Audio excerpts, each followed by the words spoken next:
온 땅의 언어가 하나요 말이 하나였더라. 이에 그들이 동방으로 옮겨다가 시나 평지를 만나 거기 거주하게 하니라.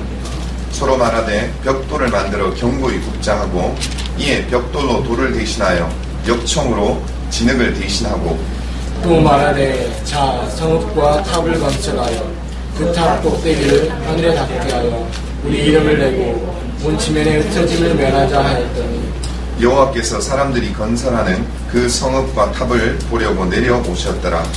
여호와께서 이르시되 이 무리가 한 족속이요 언어도 하나이므로 이같이 시작하였으니 이후로는 그 하고자 하는 일을 막을 수 없으리라. 자 우리가 내려가서 거기서 그들의 언어를 혼잡하게 하여 그들이 서로 알아듣지 못하게 하자 하시고 여호와께서 거기서 그들을 온 지면에 흩으셨으므로 그들이 그 도시를 건설하기를 거쳤더라. 다같이 그러므로 그 이름을 바벨이라 하니 이는 여호와께서 거기서 온 땅의 언어를 혼잡하게 하셨음이니라. 여호와께서 거기서 그들을 온 지면에 흩으셨더라. 아멘. 설경절 고향과 그리고 친정 처가에 잘 다녀오셨는지 모르겠습니다. 저도 처가에 가서 거의 일주일간 있다 왔는데요. 피곤하기도 하고 또 육체적으로도 편히 쉴 수 있는 그런 시간이었습니다. 처가가 아직 있다는 것 감사한 일인 것 같아요. 못 가시는 분들도 또 없는 분들도 있으니까요. 여러분 세상을 살아가는 것이 어떻습니까? 기쁨으로 넘치십니까? 아니면 살려니 힘이 들고 또 고난과 역경이 연속되는 것 같으십니까? 흔히 기독교에서 기쁨으로 살아야 한다라고 쉽게 말하지만 정말 기쁨으로 살아야 되는가? 그리고 고난과 역경을 견디면서 살아야 하는가? 뚜렷한 정답은 없는 것 같습니다. 왜냐하면 성령의 기쁨으로 하나님이 주시는 기쁨으로 충만할 수도 있지만요, 세상이 주는 기쁨으로 우리는 또 충만할 수도 있습니다. 돈이 주는 안락함, 그리고 지위가 주는 편안함, 이런 것을 우리 기쁨으로 알고 살 때가 참 많은 것 같습니다. 또 그리스도인으로 제대로 살아가려다 보면요, 기쁨보다는 세상이 낯설게 느껴지고요, 세상에 있는 많은 것들이 의미 없어집니다. 그래서 그것들을 대하고 또 세상이 전부인 것처럼 생각하는 사람들과 함께 살아가려니 고난과 역경 그리고 부딪힘이 다가오는 것 같습니다. 기쁨이냐 그리고 고난과 역경이냐, 이 둘 중에 하나를 선택하라, 그런 요구를 우리가 받는다면 기독교인으로서 무엇을 선택할는지 정확히 알 수 없는 것 같습니다. 그냥 기쁘게 사는 것이 우리의 바람이긴 하지만요, 무작정 기쁜 것, 좋은 것만은 아닌 것 같습니다. 저는 어떤가를 한번 생각해 보았습니다. 나는 기쁨으로 가득하게 사느냐, 하나님 나라를 위해서 수고와 역경, 고난 등을 어려워하지 않고 살아가느냐 생각해 보았습니다.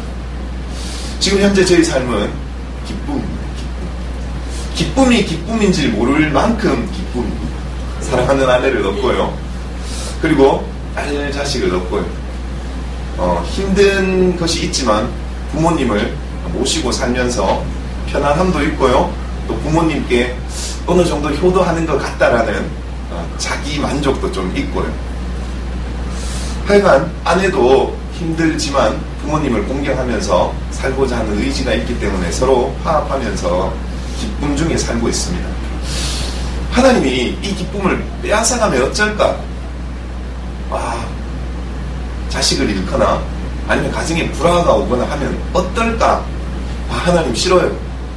그건 생각하기도 싫어요 할 만큼 지금 저는 참 기쁨 가운데 살고 있습니다.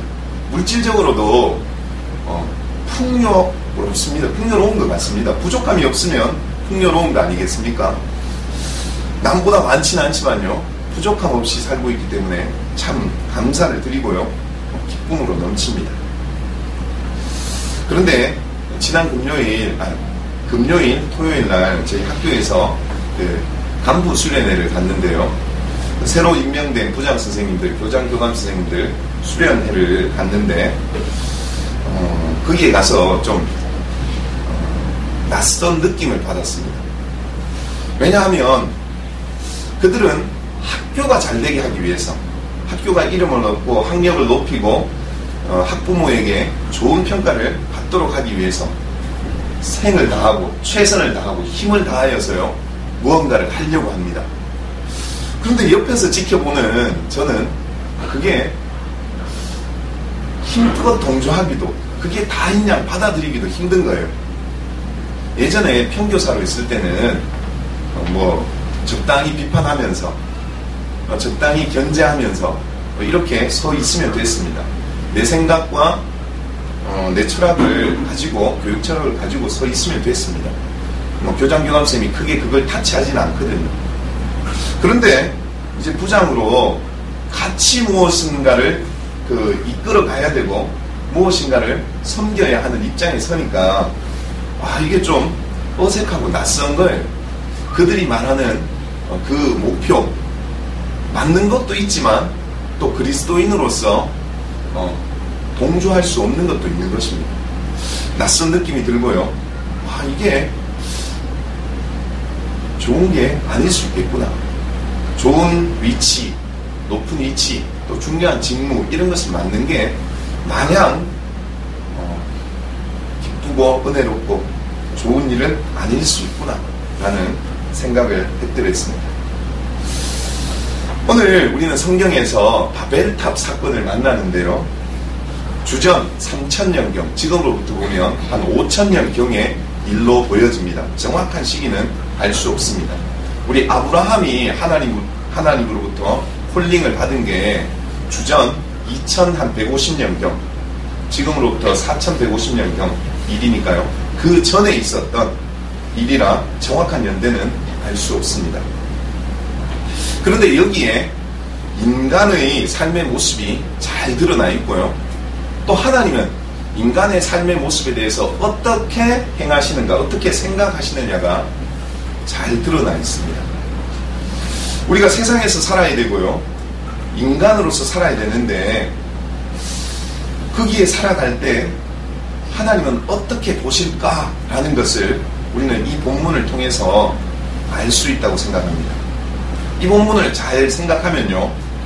하나님이 또 우리에게 어떻게 행하실 것인가, 앞으로 어떻게 진행하실 것인가, 이런 것도 알 수 있는 것 같습니다. 우선 이 본문에서 우리 인간들은 어떻게 행동하느냐, 어떻게 삶을 바꾸어 가려고 하느냐를 좀 살펴보려고 합니다. 1절에 보면 언어가 하나요 말이 하나였더라 합니다. 인간이 창조받고 커뮤니케이션, 의사소통을 자유롭게 했다고 성경은 적고 있습니다. 제가 그 국어교육과 출신인데요. 국어교육과에서는 두 가지를 배웁니다. 하나는 뭐냐면요, 국어를 배웁니다. 국어, 언어. 또 하나는 뭐냐면 국어로 된 문학을 배웁니다. 그러니까 그 국어 국문학과라고 하잖아요. 그러니까 국어를, 언어를 배우고요, 문학을 배웁니다. 저희는 사대니까 요거 둘 다 배우면서 가르치는 것도 더불어 배웠는데요. 여러분, 언어학의 최대 목표가 뭔지 아십니까? 언어학의 최대 목표는요, 최초의 언어를 찾아내는 것입니다. 최초의 언어. 바벨탑으로 흩어지기 이전의 언어. 이 성경을 못 믿더라도요, 분화되기 이전의 원 언어, 그것이 무엇인가를 찾아내는 것입니다. 언어학자들이 말하는 게요, 바벨탑 이전의 언어를 찾는 것, 그것이 최대의 목표라고 언어학자들이 이야기합니다. 그런데 최근 언어학회에서는요, 이 논의는 이제 하지 말자라고 했다고 합니다. 논의해봤자 해답이 없다, 대답이 없다, 찾을 수 없다.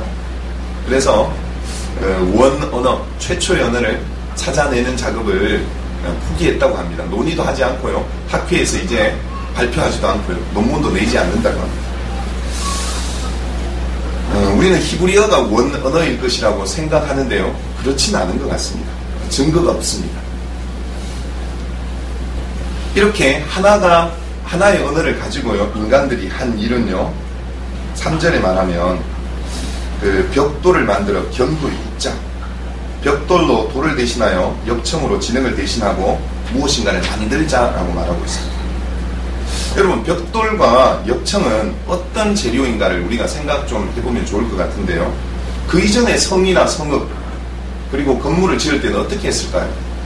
돌과 진흙입니다. 돌과 진흙으로 짓고요, 거기에 삶을 살아나가는, 영위할 수 있는 집을 짓고 나무로 짓든지 그렇게 해서 살아나갔습니다.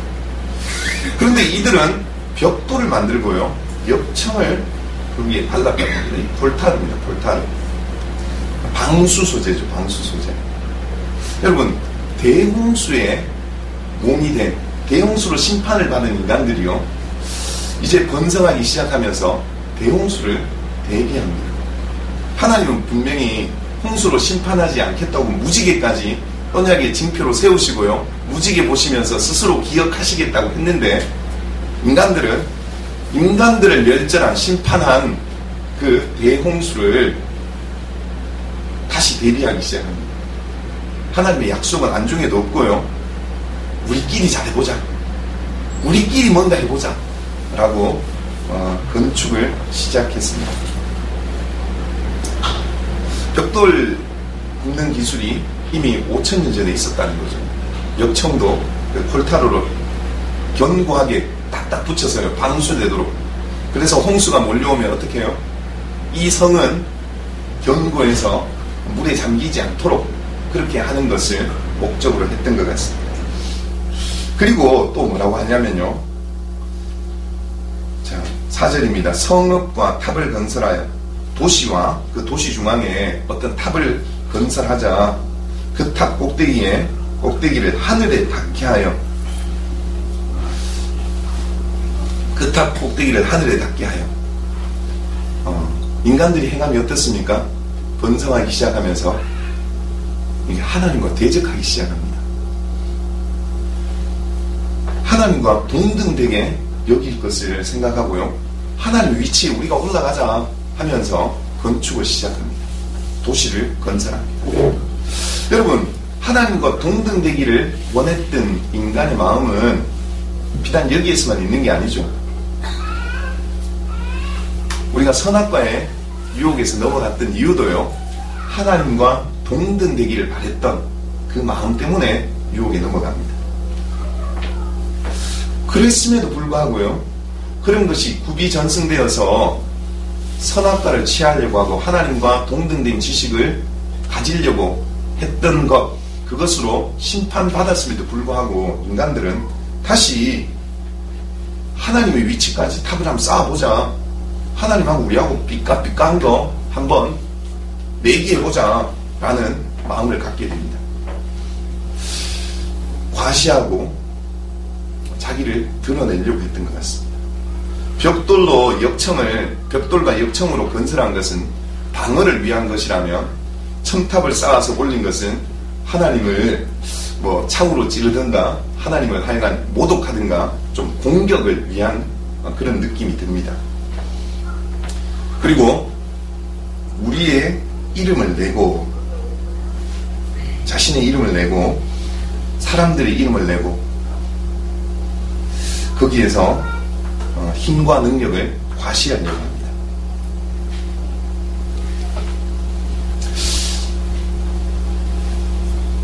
인간의 근본적인 욕망이 이거인 것 같습니다. 자기의 이름을 내고요, 무엇인가 주장하려고 하는 것. 여러분, IMF가 왜 발생했느냐에 대해서 여러 가지 설이 있지만요, 좀 명확한 설이 그거인 것 같습니다. 김영삼 대통령 때 뭔가 업적을 내고 싶잖아요. 뭔가 이루고 싶잖아요. 대통령 하면. 또 목사님들도 어떤 교회에 가면 뭔가 하고 싶잖아요. 부임하시면 자기 당대에 뭔가를 했다라고 말하고 싶은 게 인간의 욕심인 것 같습니다. 그래서 OECD 가입을 선진국 진입의 한 징표로 보고요, 거기에 가입하려고 했답니다. 그리고 가입을 했고요, 가입하면 뭐라고 하냐면요, 너희 제도들을 OECD 기준에 맞춰라. 은행의 뭐 BIS, 자기 자본 비율 뭐 이런 것을 적당히 높이고 맞춰라. 선진국 표준으로 맞춰라. 그러면 가입시켜줄게. 이런 요구를 받았다고 합니다. 당연히 했겠죠. 그렇지만 우리 체질이 그 체질과 맞지 않는 거죠. 그래서 체질이 안 맞는 걸 계속 하려다 보니 경제가 어려워지고 또 달러를 보유하고 있던 것들을 빚을 갚고 이런 식으로 하면서요 무너졌다라는 말이 있는데 어느 정도 타당한 좀 객관적인 설명인 것 같기도 합니다. 인간들은 자기가 어디에 있을 때 무엇인가 이름을 내고자 합니다. 여기에서도요 번성하기 시작하면서 자기들의 이름을 내려고 또 흩어짐을 면하려고요 바벨탑을 건설하기 시작합니다. 그리고 이들의 목적이 뒤에 나와 있는데요 온 지면에 흩어짐을 면하자. 하나님이 땅에 충만하고 땅에 가득하라고 하셨거든요. 땅을 정복하고. 그런데 땅으로 흩어져서 가꾸고 경작하고 정복하고 충만한 것을 하지 않고요 무엇을 한다는 겁니까? 도시를 건설하고 거기에 집중하고 거기에만 몰두하자. 그래서 우리가 강하고 그리고 견고하고 넘어지지 않게 되자. 이렇게 명하면서요 바벨탑을 건축하고 있습니다. 그런데 하나님은 온 지면에 흩어짐을 면하자라는 인간의 생각, 똘똘 뭉쳐서 뭔가를 해보자라는 생각을 좋아하시지 않는 것 같습니다.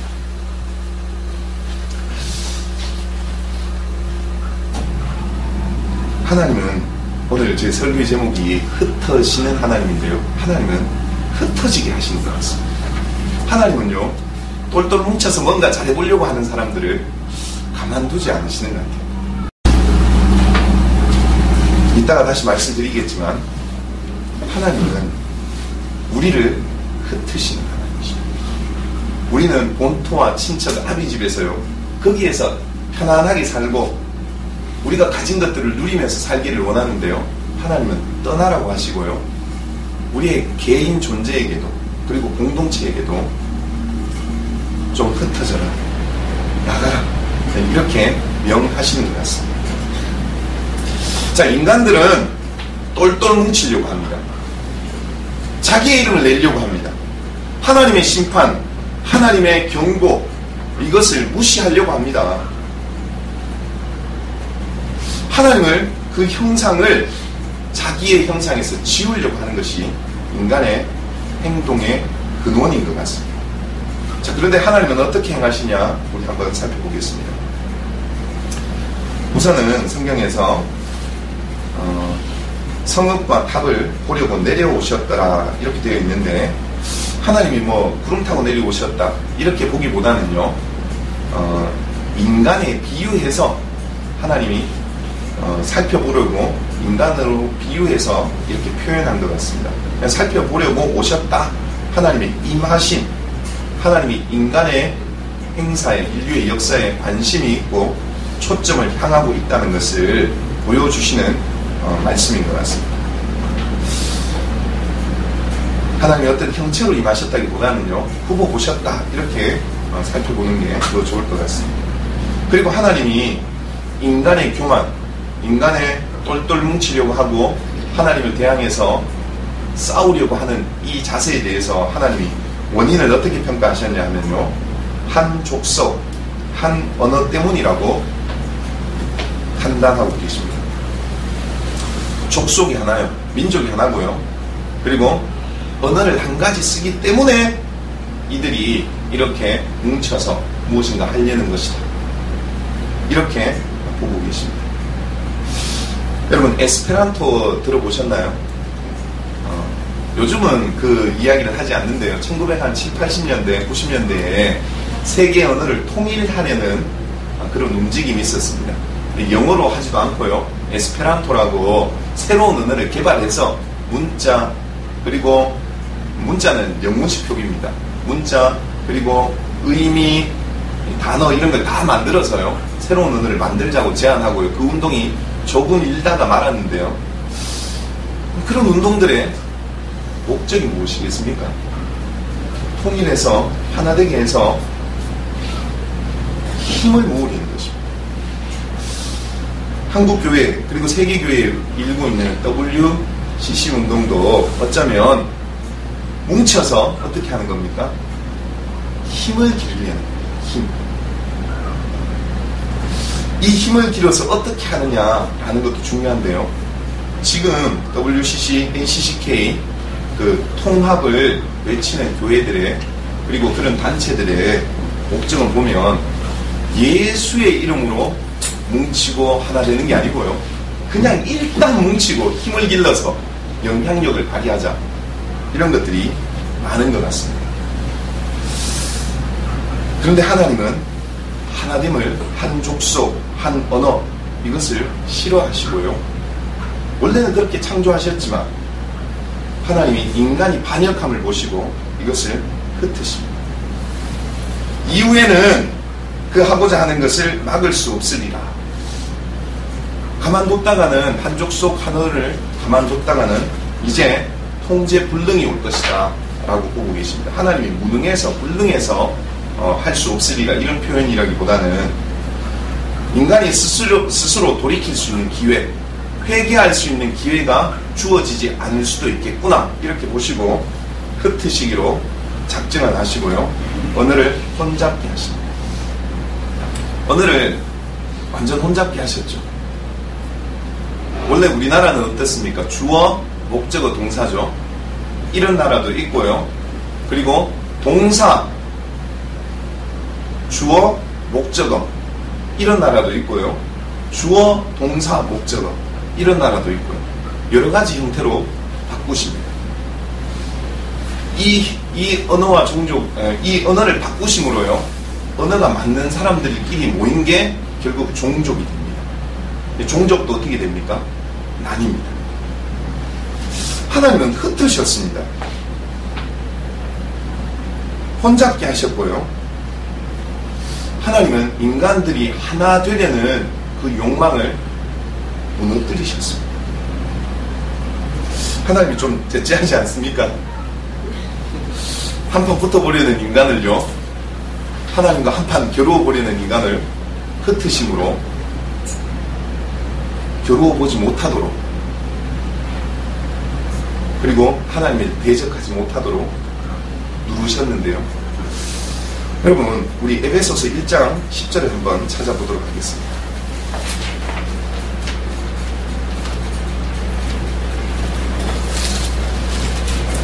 신약성경 310쪽입니다.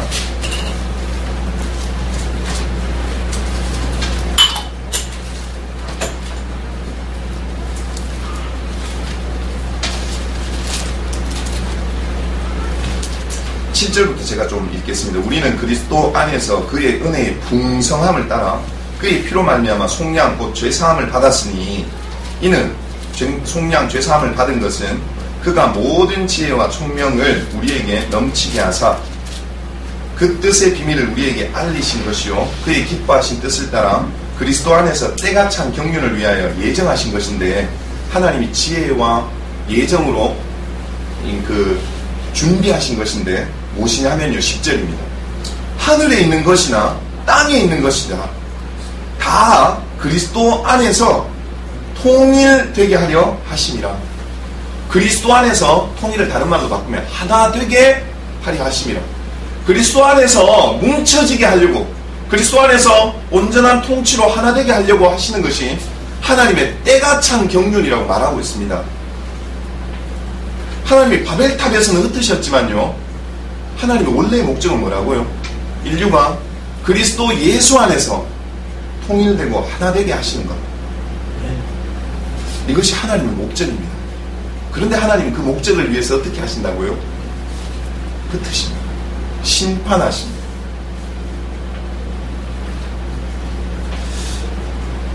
하나님은 하나 되게 하시고 통일되게 하시는 목적이 있습니다. 방향이 있습니다. 무엇입니까? 1장 10절에 그리스도 안에서, 그리스도 때문에, 그리스도를 통하여, 그리스도 그분을 위하여 하나 되게 하신다고 합니다. 모든 만물이, 모든 생명체가, 어쩌면 무생물까지도 그리스도 예수 안에 무릎 꿇고 그를 경배하게 하시기 위해서 하나님은 통일시킨다고 합니다.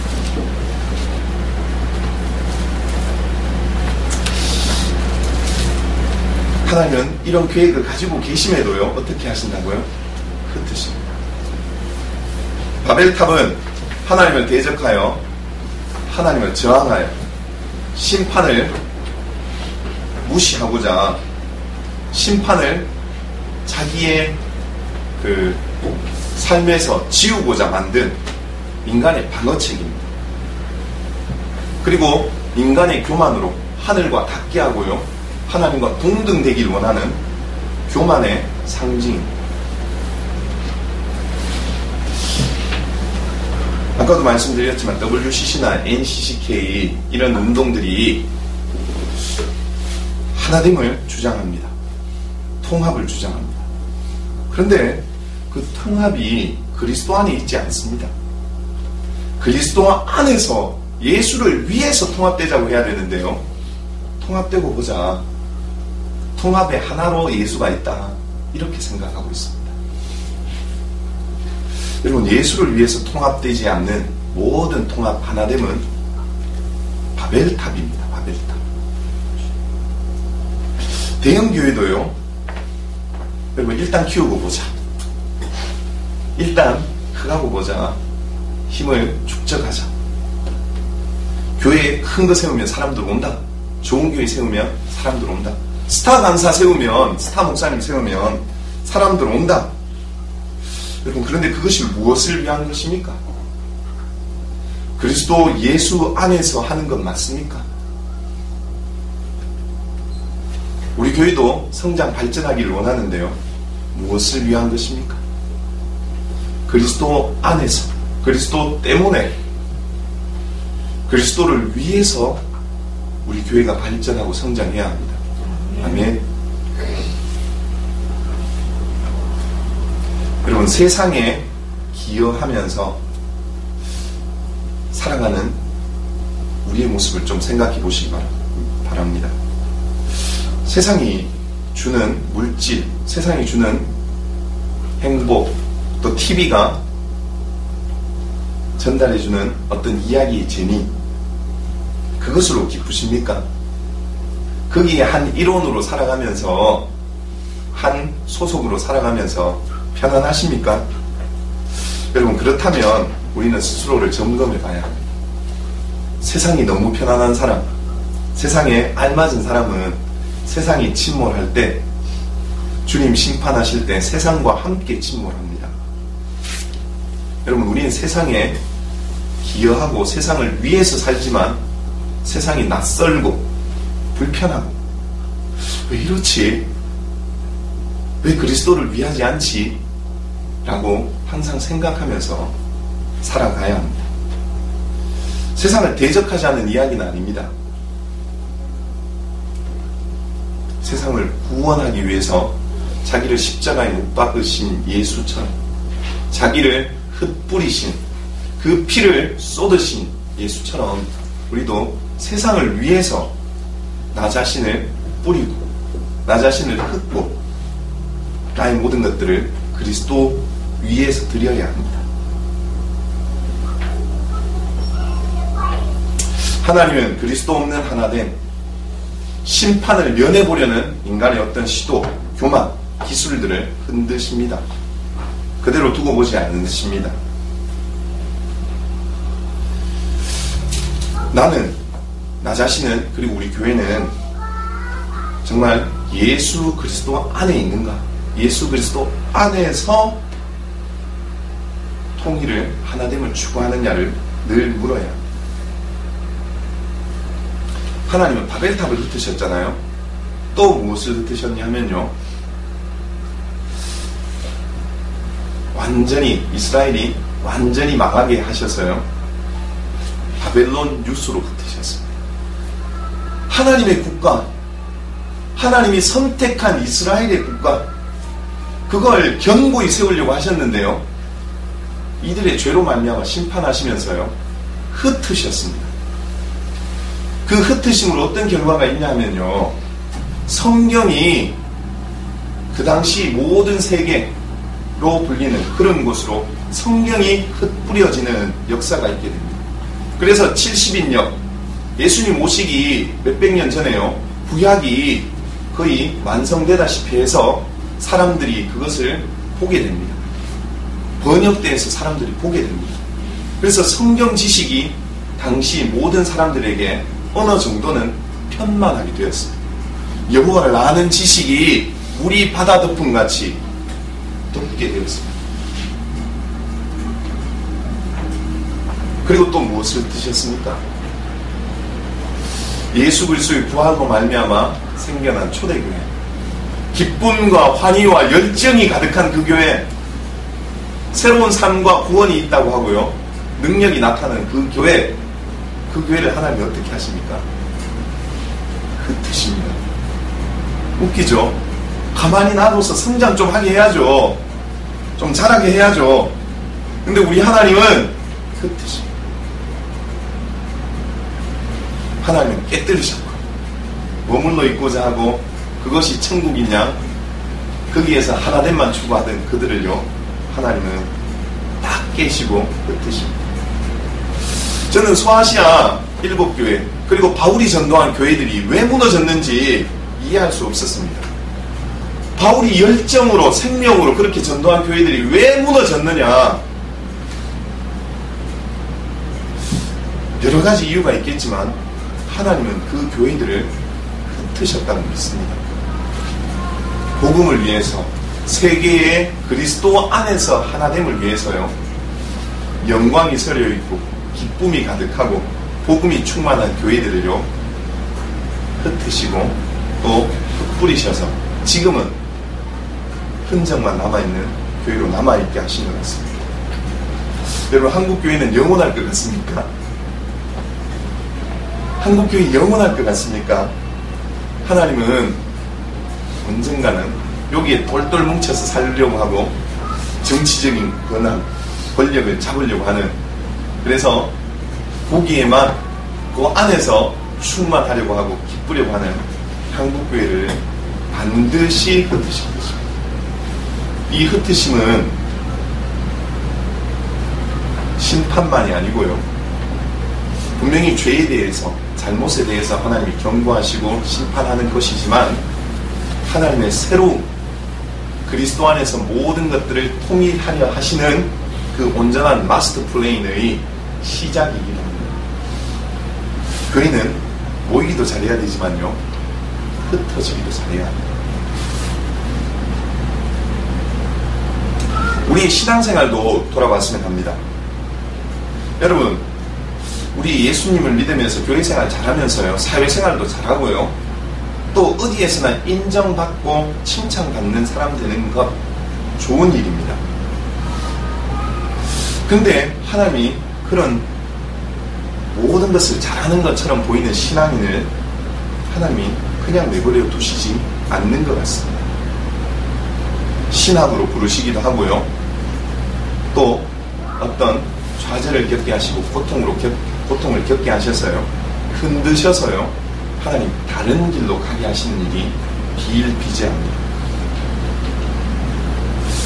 견고히 자기 신앙생활을 세워나가고자 하십니까? 내가 가진 것을 부여잡고 그대로 천국 가기를 원하십니까? 하나님은 우리를 사용하기 위해서 우리가 우리가 부여잡고 있는 것들을 흔드실 것입니다. 흔들어서 남아있는 것만 재어보고자 하실 것입니다. 예수님이 항상 하신 말씀이 있는데요, 너희가 바깥 어두운데 쫓겨나서 일을 갈미 있으리라. 여러분, 누가 일을 갈게 될까요? 죄 지은 사람이 일을 갈게 될까요? 잘못하는 걸 아는 사람이 이를 갈게 될까요? 아닙니다. 내가 성실한 신앙인이고 내가 하나님에서 온전한 자고 제대로 신앙생활을 하고 있고 이대로 가면 천국 간다라고 쉽게 생각하고 있던 사람들, 그래서 당연히 천국행이다, 당연히 가는 거 아니냐 라면서 살았던 사람들, 그 사람들이 어두운데 내어 쫓겨서 슬피 울며 이를 갈미 있으리라고 주 예수 그리스도께서는 항상 말씀하셨습니다.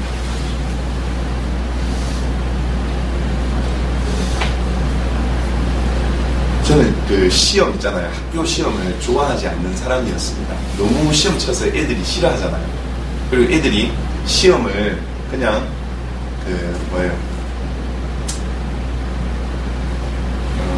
그냥 자기의 실력을 테스트하는 게 아니라 자기의 목적, 인생 전체를 걸고 거기에 막 뛰어드는 것 같아서 좀 싫어하는 사람이었습니다. 시험이 없는 나라도 있더라고요. 시험 치지 않는데 경쟁력 1위인 나라가 있더라고요. 핀란드가 그렇죠, 그죠? 그런데 시험에 대해서 긍정하기로 했습니다.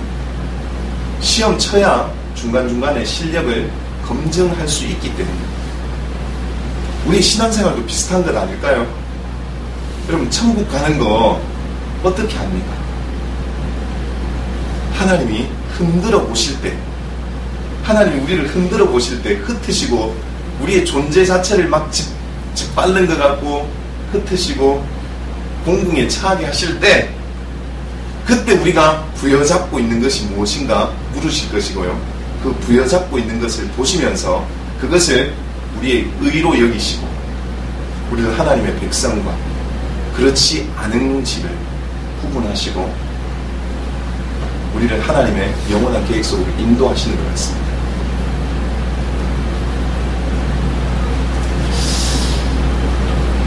우리 로마서 12장 2절을 같이 보심으로 말씀을 마칠까 합니다. 로마서 12장 2절입니다.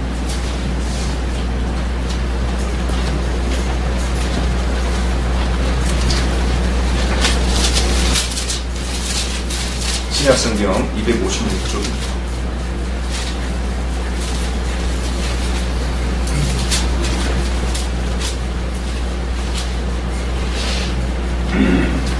제가 읽겠습니다. 너희는 이 세대를 본받지 말고 오직 마음을 새롭게 함으로 변화를 받아 하나님의 선하시고 기뻐하시고 온전하신 뜻이 무엇인지 분별하도록 하라.